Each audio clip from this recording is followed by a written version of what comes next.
right, welcome to the second installment of the coaches webinar for CLE Sports PT and Performance. We've had one webinar so far for parents and athletes. There's a second one coming up on Tuesday, and then this is the second coaches webinar. As I mentioned today, we're talking about strength versus explosiveness. So I am going to see if I can change something on one of these settings if it works.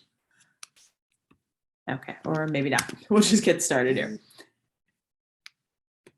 All right. So as I mentioned, this is number 2. The third webinar for coaches is going to be, we're going every other Thursday with these. It's going to be on Cinco de Mayo, talking about acceleration and deceleration. And that may be the first in a series because it's a pretty broad topic. I think there's a lot that we're realizing in terms of training and measuring accelerations and decelerations, a lot from both an injury perspective, but a lot from also a fatigue perspective. And then for athletes, we're going on alternating Tuesdays. So we have another one coming up next Tuesday. And that one is going to be at 12 noon. Normally these are at 12:30, but we are going to be at 12 noon just due to a scheduling issue that day. It's going to be on individualized training and trying to figure out what to focus on to get better, looking at different aspects of training. We're going to hit on 2 of those aspects today. So even if you're not a coach, I think this will still be applicable to you and your training and your goals. Again, you can follow on my website. You can follow me on Instagram or Twitter, and you will get updates as well as LinkedIn too. I should have put that on there, but you will get updates on these upcoming webinars, and you can register and just choose to continue to be notified of these. All right, so let's talk about what is strength. Strength is the ability to produce force, and its most basic definition, that's what it is. The best athletes are the ones that can put the most force through the ground. They have the most strength to put either force into the ground or force into another player, another object. You think about a shot put, how much force do you put into that shot? It's the ones who can produce enough force, and you have to have the strength. Your muscles have to have that strength base to produce that amount of force. If you're strong, the stronger you are, the better you can jump, the better you can sprint, the better you can change directions, the better you can lift and move the weight, the better you can perform. It's the foundation for other types of training. We're going to talk about that in a second. Well, actually, we're going to talk about that right now. I didn't realize this was my next slide. Al Vermeil, who is a very legendary strength and conditioning coach, he had worked with multiple sports teams and through the 80s and 90s, and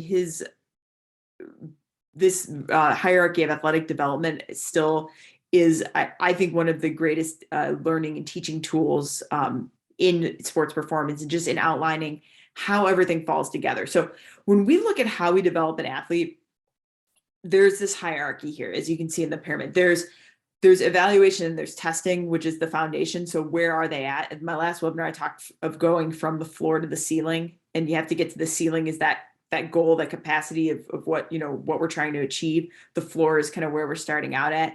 Obviously, the base of this pyramid is trying to figure that out. Then we need to build fitness. That's a whole nother webinar for a whole other time. Both from a rehab perspective, when I work with my athletes, building that fitness base is essential to getting them back to playing their sport. Alongside, from a sport fitness standpoint, we're going through postseason conditioning right now with our fall sports. We're trying to build a foundation. It's spring, obviously, but right now, what I'm doing with the teams that I work with is we are starting to build a base that we can build on even more over the summer and make sure that they come into fall, August, preseason, not completely out of shape and running the risk of, 1, not performing very well, but 2, having an injury because they've overdone things too fast and too much too soon. So work capacity is very important. Then strength is the next rung on this foundation. Strength is a very, very important rung on this foundation. If you see what's above it is explosiveness, that we're going to be speaking about shortly. And that's the ability to generate strength quickly. So you have to have the strength, but then you have to be able to use that strength. From there, it's agility. How can you react? How can you react to another player? How can you react to a play that's going on the other end of the field and know that you need to get in a certain position at a certain time? And then speed of doing all of these things. It's the speed of running. It's the speed of being quick. It's like agility wise, it's the speed of generating your strength. But this is kind of the hierarchy. And so what we're talking about today really is where in that middle of that hierarchy, where do we need to focus? Do we need to build more strength, or do we need to be able to, do we have strength and we need to be able to use that strength quickly? And how do we figure that out? How do we know? So going back to, we're going to talk about strength for a little bit, and then we'll talk about explosiveness and again, figure out how to know one way or the other. Strength is typically measured with a 1 rep max. And a lot of strength coaches know this already. I'm not really giving anything, that you haven't done before. For those who are not coaches and have not gone through a 1 rep max, what that is you pick a movement. So let's say bench press, let's say squat, let's say deadlift. You pick a movement and you test how much the athlete can lift 1 rep at. So we're looking for 1 rep of a squat. So let's say they start lifting and they lift 100 pounds and they do it once, and we think they can do more. We put 105 on, or whatever interval. We go to 110, we go to 115, we go until they cannot lift that 1 weight fast enough. Alternate methods are calculating something like a 3 rep max or 5 rep max. So maybe we're not going to go all out on a certain day. In the rehab setting, we use this a lot. Like, I'm not going to max strength test somebody when they're in the middle of ACL rehab, because that's going to put way too much stress on their ACL graft or their repair of a surgical repair. I'm going to see what the most they can lift a 5 or a 10 rep max at. And then there's tables you can find on the internet that can calculate the 1 rep. It is very straining. If anybody's ever done 1 rep max testing, they're, done it themselves and felt what that feels like. You are literally going all out with a heavy weight that needs to be timed appropriately in season. You're not going to do that a day before a game. You're not going to do that like right in the middle of a season. You need some recovery time afterward. There's also a risk of injury. Those are always my most stressful days in the weight room, is when we 1 rep max test our athletes. I work at a high school, among taking care of athletes, like private training and rehab for athletes. But at the high school, I only let my experienced lifters do 1 rep max testing, because you can get hurt very quickly by not really understanding what it takes to move a maximum weight. And those are always, again, stressful days, because even with experienced lifters, you have to spot them very carefully. You need to be, really keeping an eye on them, making sure that they're not overdoing it and getting hurt, because they're training with me to get better. And we're testing to see how much better they've gotten. If they get injured during this, that's obviously not what anyone wants. So again, the percentages is another method. And then something called an isometric mid-thigh pull. That's going to test, I'll show you this, and we've got a video of this coming up later. Let me see if I can move my head on the screen so that I never understand why Zoom doesn't have the controls here. Let's do this. Let's back out of here, do this. Okay. And we'll play here again. Okay. So the isometric mid-thigh pull. So this is where it's an isometric test. Again, we're going to see a video of that. You're basically, flip back here. You're basically just trying to push, you're using a force plate, and you're just trying to push your feet into the ground as hard as possible. And you're pulling up that bar is secure on a rack. We'll see that shortly. And so it's just generating how much force you can push through the ground as you're kind of pulling up with that bar at the same time. And the benefits to that are, one, research actually has good correlations between the test scores, speed and strength. So that's a good thing. We always want to make sure something's research supported before we use it. Also, there's minimal soreness and fatigue. So the testing lasts less than a minute versus 1 rep max testing. You can be testing for sometimes it takes a half an hour to get to their max weight, because there's warm up time. There's time where they're able to keep going and putting more and more weight on and keep testing further and further. This is not like that. You could test frequently. A lot of pro athletes, pro teams, pro athletes, Division I athletes are tested at least once a week for this. It can also pick up on fatigue. Like if your scores are going down and you're not strong and, on a certain testing, we could say like, oh, maybe you're just tired today. And then maybe we need to alter your training. That was the subject of the last webinar, like how to know how to manage load one way or another. It can be used for that. There's scores. There's more and more athletes. This is becoming, as I mentioned, more and more commonplace in pro and elite level athletes. So there's scores so that other athletes can compare their performance metrics to, kind of like the NFL combine, knowing that you have to have a certain amount of bench press, you need to be able to run the 40-yard dash in a certain amount of time. This is similar to that, knowing that you have to, be able to generate a certain amount of force through the ground compared to other athletes of your same sport or age or size or whatever it is. It's an interesting test that we can get strength without having to go through all of the rigmarole and all the risk of the 1 rep max. I personally do use both. Now that I have a force plate, I think that there's a lot to be gained and I could do it a lot more frequently. As I mentioned, I do 1 rep max test my athletes when they are showing that they have sufficient weightlifting technique to do that.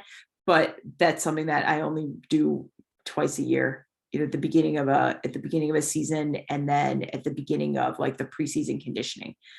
How do we train strength? I just want to touch on this very quickly.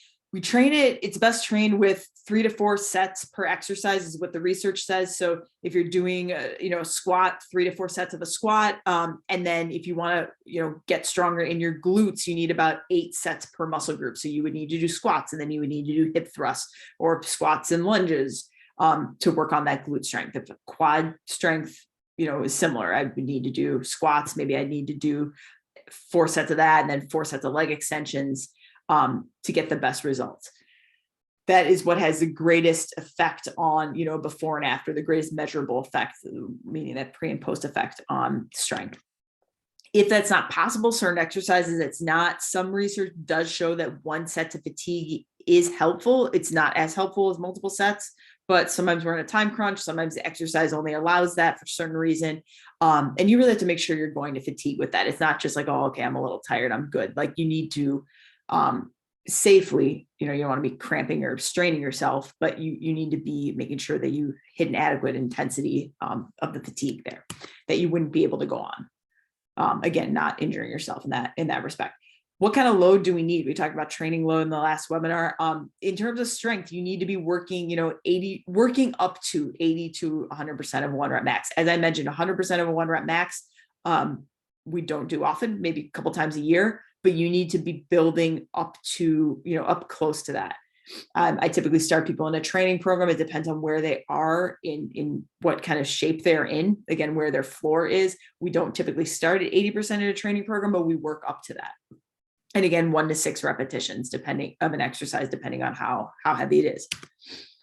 All right, explosiveness. So we know strength, I think, pretty well, but what is explosiveness? This is being able to produce high levels of force quickly. It's being able to, again, strength is the ability to generate force. Explosiveness is how quickly and how efficiently you can generate that. So how much strength are you using during a fast movement? So how fast can you explode out of sprinting block? How high can you jump? And how quickly can you jump? How quickly can you get up in the air to win a header over somebody, when you're playing soccer? How fast is that force generated? Olympic weightlifting is another example of that. Explosiveness is also known as power.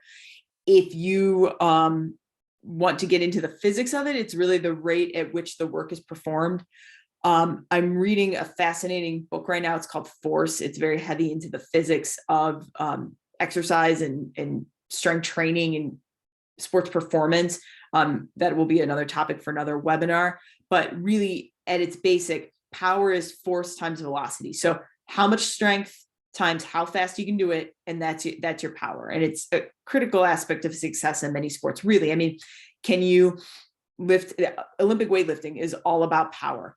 Getting out of the 100-meter sprinter, getting out of the blocks is all about power. I just had some of my sprinters came in at the track team that I work with, that we are actually the 2021 state champs in the 4x400 meter girls high school track meet in Ohio.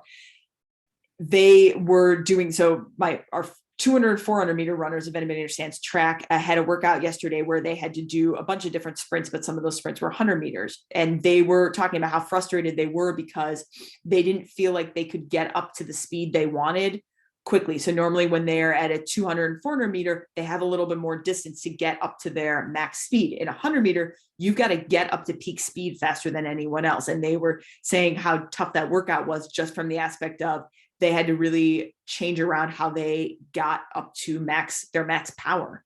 So just an example of that. Again, football is an example of power.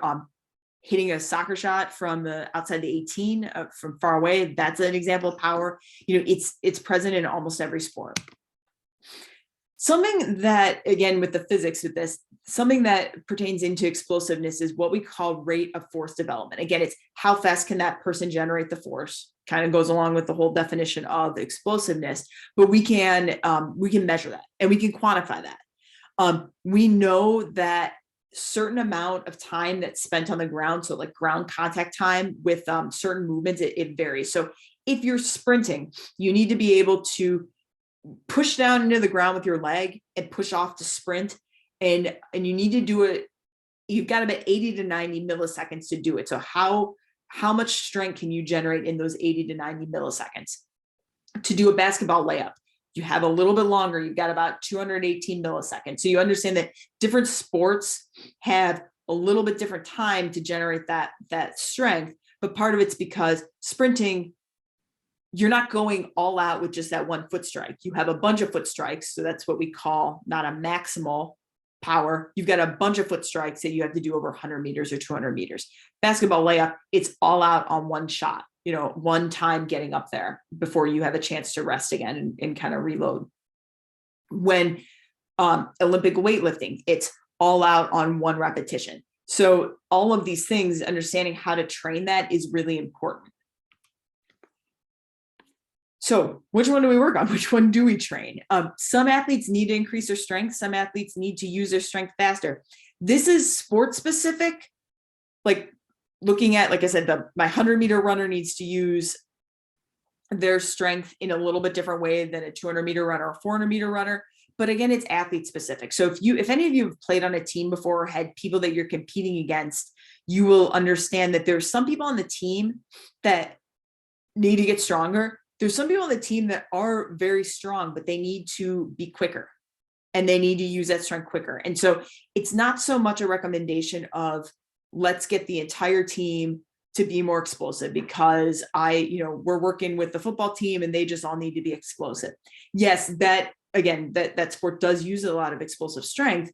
However, maybe, teammate A is strong enough. Teammate B needs to build some strength. And so how do we know? How do we work on that? And there's something that I made this a very, very bold slide, probably doesn't need to be, something called the dynamic strength index. And that measures the difference between strength and explosiveness. So what that does is being used a lot in sports sciences nowadays to kind of give us a nice way of, figuring out where the athlete should focus their training. And I love this because it does let us dial in on what they really need to do. Do they need to do maximal strength? Do they need to do explosiveness? Or do they need a combination of the two? Sometimes that is very often the case as well. So we can measure this, we can calculate it, we can see. It allows the coach when we do this kind of testing, and I'll go over how we do this in just very minute or so.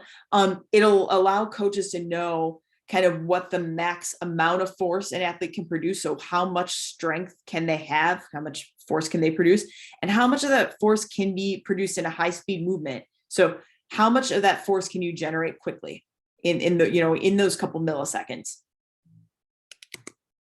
So it's a ratio. So basically we take the peak force that somebody's using during their strength testing, and we can use that mid-thigh pull, or we can use a squat, a 1-rep max squat. I use the mid-thigh pull with this because I have access to force plates, and I can test other athletes on that. I can test a number of athletes very quickly using that versus the 1-rep max squatting. So it's a ratio of that to how much force. So ballistic force, meaning explosiveness kind of force, how much force are they using with a counter movement jump? This is basically, I'm going to show a video of this in a second. This is where you're jumping and landing on a force plate, and it's taking how much force are you putting through the ground quickly to explode and get jump up as high as you can. So we calculated. I've got it here. I'm not going to get too much into the math just for boredom's sake for you all, but this is here as a reference. This is basically how you would calculate this. And just giving examples here. So let's see how this is done. So this is my slide for earlier. Here's the isometric, mid thigh pull. I'm pushing my feet into the ground as hard and as possible. Let's see if this video plays here. So you can see, so I use, and we'll kind of play this a couple times here. I use the bar, and it's just under like the rungs of the bar. I'm just kind of having those hold, and I'm just pulling up as hard as fast as I can. I have this a little exaggerated where I'm bringing the bar kind of up and down off of that. In reality, you wouldn't want to do that. There's a little bit of kind of fast forward this. So from here to pulling up on the bar, really in reality, you want to kind of start right here and you just pull up as hard as you can. You don't want to have this like kind of lag here. I just am doing that kind of over exaggerating just so you can all see kind of what that test is. So here, pulling straight up, and I'm pushing into those plates here on the ground as hard and as fast as possible. So what that does is it gives me a printout, and if you can see here, the start of the movement here to here's my peak vertical force. So when there's a quick pull here, this is my peak. This is how this slope here from here to here is how hard and how fast I'm generating that strength. Now with counter explosiveness testing with the counter movement jump, this is, and I apologize if the sound keeps, oh good, that was good. I was trying to edit the sound out of this just so that you could all hear me talking. This is one of my athletes at school. And she's jumping as quickly as she can. She's dropping down into a squat. And I wonder if I can show this here. Hold on. I will figure out technology shortly. Here we go. So she's dropping, it's not showing, but dropping down and up into a squat as quickly as possible. She's exploding off of those force plates. And the rest of my teammates, the track team I work with, are cheering her on. Trying to jump, again, explode off of the plates and jump as high as she possibly can. So we get a little printout from this, meaning here is the peak takeoff force. So here is right at, so we go from, so right where she's about to take off here. So we'll kind of rewind it right at this point here, where she's going to push through the ground and take off. Kind of go back to this point here. This is where we generate this point here, which is the peak takeoff force. So that's how much can you push through the ground to explode up. And it's this number here, peak takeoff force, as compared to this peak vertical force here with the strength testing that we look at to figure out the dynamic strength index. When we do that, we get a number, and we get a number that research has shown us can help focus on either explosiveness or strength. So if the ratio is under 0.6, we need to work more on explosiveness. It means that the ratio is kind of favoring strength, and they're strong, but they need to figure out how to generate that force a little bit more. If it is kind of in the middle, 0.6 to 0.8, we need to train both, doing that concurrent training. And if we're greater than 8, that means that ratio, we need to focus on building strength. The ratio is showing that the person's quick, but they're not as strong as they should be.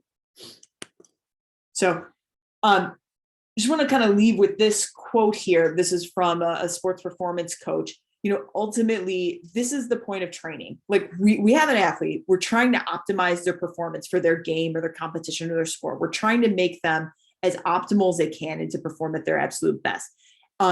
The better we can understand that game and that athlete that we're training them for, the better we can prepare for it. So, really, there's things that we can do. We can generally say, yeah, they need to get faster, they need to get stronger, they need to get more explosive. But if we're really trying to optimize what that athlete is doing, the most amazing thing right now are these developments that we have in sports science, and that we have the technology to be able to do these things. So the better we can analyze our athlete in ways that are kind of minimal side effects compared to some of the older ways that we used to use, and we can get great data on it. We can make great calculations, and we can guide our training so much better. It's really amazing that we can prepare that athlete even better than we could before. This is something that force plates are being more available, more and more available, affordable. I have them. I'm happy to, if anyone has athletes, there are teams that I have worked with that have reached out to me in terms of, can you test our athletes, at the beginning of preseason or at certain intervals during the season, and we can test a whole team in very little time, very quickly and very efficiently with very minimal side effects, and be able to guide our training and have them dial in on what they really need a little bit more. So I'm going to leave it for, if I can, there we go. I'm going to pause the recording right now, and I'm going to leave questions, leave some time for questions if anybody has them. For everyone else who is watching this as a recording and on YouTube, thank you. I appreciate your time, and look forward to hopefully seeing you on the next webinar. Thank you.